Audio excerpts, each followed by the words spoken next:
I mentioned last time that a significant portion of my clientele comes from law enforcement, mostly the ones who care so deeply about their work that it ultimately destroys them.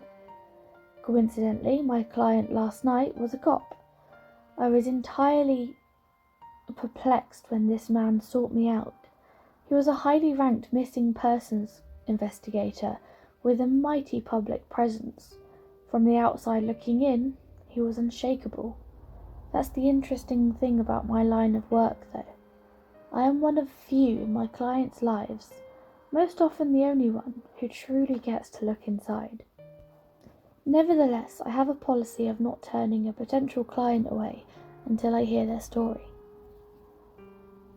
So we scheduled a meeting at my place. He wanted to see me right away. When he arrived, looking nothing like the sturdy man I'd seen on TV, he was clearly in a hurry. So we made our way to the living room immediately. I had my usual setup in place, and I assumed my position on the chair while he perched on the edge of the couch. "Is it okay if I smoke?" he requested. I popped out of my chair to fetch an ashtray from the windowsill. "No problem." I tried to make my clients as comfortable as possible in their remaining hours. "Thank you. I've heard you're a kind young woman. I really appreciate it." "It really is no problem, sir." I took my seat again. "Before we start, did you bring the payment?" He nodded as he reached first inside his coat to produce an envelope, then toward me to relinquish the cash. He lit up a cigarette and discarded the extinguished match in the ashtray. I haven't smoked since the birth of my children, but, well, I suppose that's all changed now.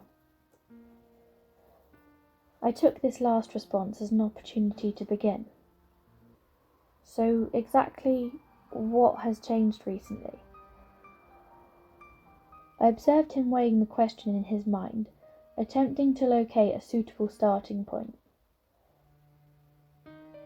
He took a long, exaggerated drag off his cigarette. "Well," he commenced, exhaling a plume of smoke with the word, "I just solved the biggest case of my life, that's what." I cocked my head to one side. "Excuse me, sir, I'm not sure I understand." He chuckled lightly in response. "I'm not sure I do either." His eyes tracked the smoke trailing off the end of his cigarette. "I've been working this case for years. It is, well, a cold case. So it was remarkably hard to crack. A young girl here one day, and then—" He made a tight fist with his unoccupied hand, then opened it suddenly like a magician revealing the turn. "Gone the next. It's been 10 years now." I bobbed my head in response. I had interviewed everyone. Parents, teachers, friends' parents, neighbours, hell, anyone who had ever come into contact with the girl. I worked days, nights, weekends. My wife had passed away by then, and my children were grown, so immersing myself in my work wasn't such a big deal anymore, he explained, pausing to smoke.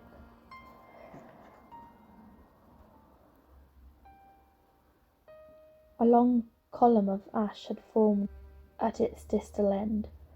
I urged him on. "So when did you get a break in the case?" "Today. The when isn't as bothersome to me as the how," he clarified, crossing his arms over his chest. "Okay. How did you get a break in the case? I imagine you'd be pretty excited to finally get answers to this obsession of yours," I cautioned. "Hell, so did I, and yet life has a funny way of giving you exactly what you want in the worst way possible. I was on my way up to follow up on the first legitimate tip we've gotten for this case in years. I have this habit of being perpetually early, and I realised I was near my daughter's neighbourhood, so I decided to drop by for a quick visit. I'm very close with my children. After my wife passed, we had to be there for each other. The three of us were all that remained of our family." "I'm glad you have each other. That you could help each other through such an awful time," I remarked.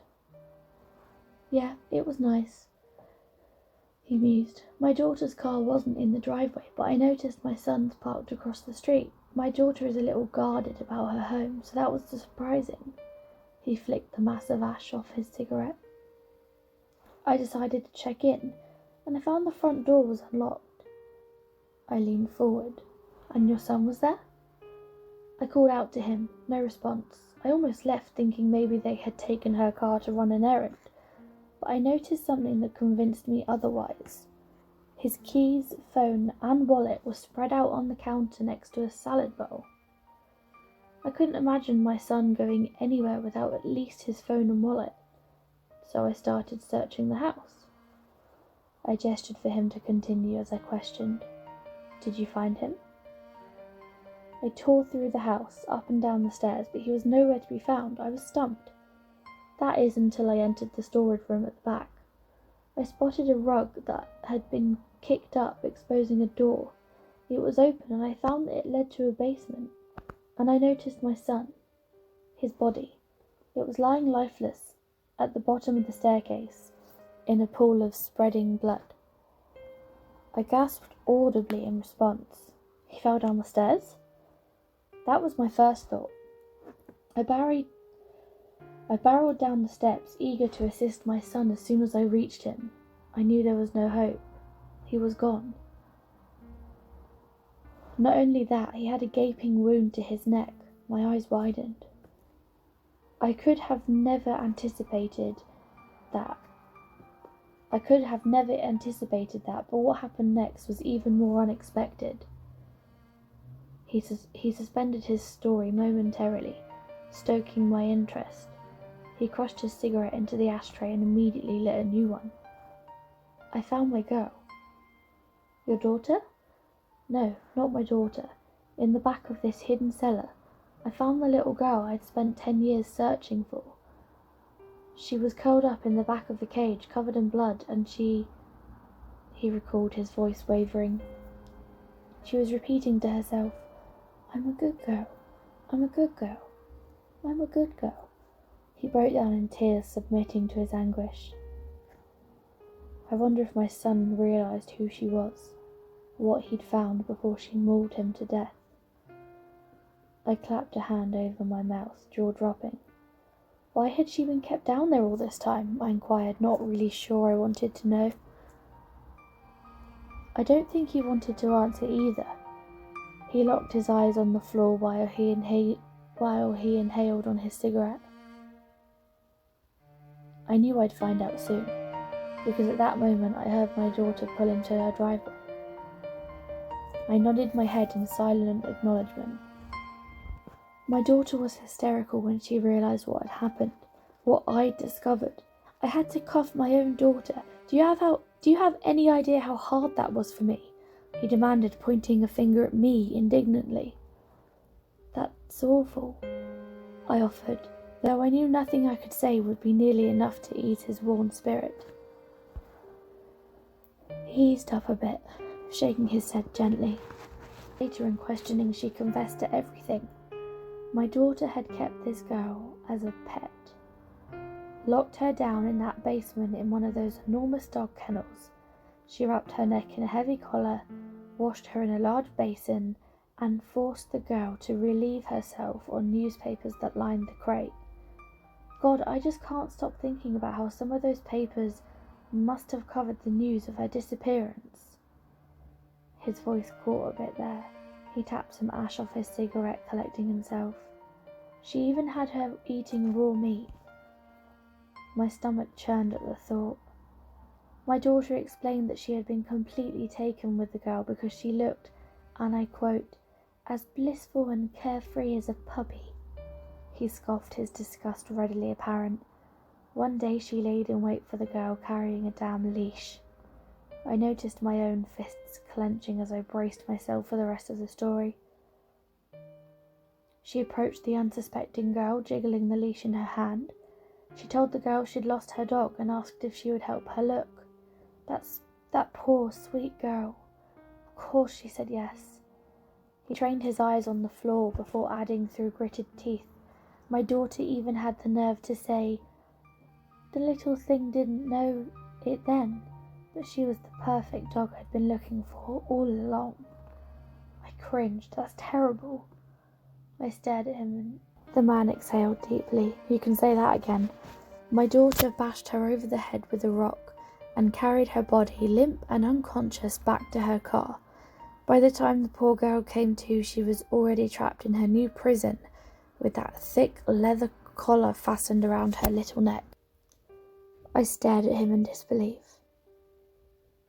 Over the years, I guess she just broke the girl. She kept her muzzled after the neighbours started to hear her barking. He took a moment to ash her cigarette. She insisted that her pet loved her, needed her. She beamed with pride as she explained that the girl would whimper and sometimes wet herself with excitement whenever she came down to cuddle and play with her. He seethed, fists clenched so hard his knuckles blanched a sickly white colour. She said she'd done it because she was not allowed to have a dog when she was little, and from there the obsession only grew, becoming distorted and perverted. A dog wasn't enough anymore. Go on, I find myself instructing. He took a lingering drag before continuing. She could have been locked in the damn cage until the day she died, although death would have been a kindness at that point, but my daughter didn't properly secure the muzzle when she left the house this morning. I can only speculate upon what happened next. I gestured for him to proceed. My son stopped by to return a salad bowl he had borrowed from my daughter. She wasn't there, so he probably let himself in with the spare key. He exhaled a long pillar of smoke before extinguishing his cigarette. When he got inside, he must have heard the door. He must have heard the muted sounds of a dog barking and crying, which he would have followed to the concealed door, thinking an animal must have gotten in there and he was probably hurt. He must have grabbed some tools to cut the lock. I can only imagine the horror he felt when he found the girl. He likely freed her from the crate, same thing I would have done, and then she rushed him, toppled him over, tore into his neck with her teeth. A dense silence fell over the room. Sir, you couldn't have— Don't! The man cut me off swiftly, sharply. Please, just don't, he added, his voice softening again. I've been through all that countless times in my head. Our eyes met for a brief moment before he immediately shifted his gaze. Worst of all, about a year into the case, I dropped by my daughter's house for an unscheduled visit. I was only there for a few minutes before she practically shoved me out the door, citing a migraine. My daughter could be flighty, but never rude. He insisted. Only now am I able to make the connection. I had heard a dog yelping faintly as if from a distance. When I asked her if she'd finally gotten that dog she always begged me for, she hastily explained that her neighbours were fostering and that she demanded I leave. I wish I could explain the look on his face as he disclosed this to me. I can only liken his demeanour to Atlas bearing the weight of the heavens upon his shoulders. I assume she will plead guilty at least, I cautioned. The man threw up his hands in an exaggerated shrug. He wheezed with sudden laughter, uttering in his eye. Plead guilty? At what trial? Did I say I called for backup? Brought her to the station? Maybe a better man, a better cop would do that. Me, I forced the confession out of her after she told me everything. I beat her so savagely that she didn't resemble my daughter anymore, because she wasn't. I cut off all her fingers with a pair of garden shears. I think I was trying to give her paws, maybe. And then I strangled her with a damn leash before throwing her down the stairs to rest with her beloved pet. I called to report the scene, and now I'm here. I didn't know how to respond, so I didn't. The man looked me square in the eye as he asserted, something has changed in me. I no longer seek justice, only revenge. My past work is all just a sick joke now. What good did I ever do as a cop? I squeezed the life out of my own daughter, the criminal who had eluded me for so long, and it felt better than any arrest I've ever made. It makes me question if I've always had this in me, and I doubt I'll be able to stop now. The conclusion of his story was suffocating. Thank you, sir. That's all I need. If you're ready, I'm going to prepare the injection. The man sat, silently smoking his last cigarette, while I gathered both my composure and my materials. He snuffed his cigarette out in the ashtray and I instructed him to lie down. As I steadied myself to insert the needle, I asked, "Any last wishes? Could you please put on the radio or something whilst I go? I can't get my daughter's voice out of my head now that she sounds... not how she sounds now, but as a little girl. She won't stop asking me for that damn dog." I fulfilled his request, but I don't think it helped. As he slipped out of consciousness, he repeated in a disturbingly juvenile voice, "Doggy, Daddy, doggy."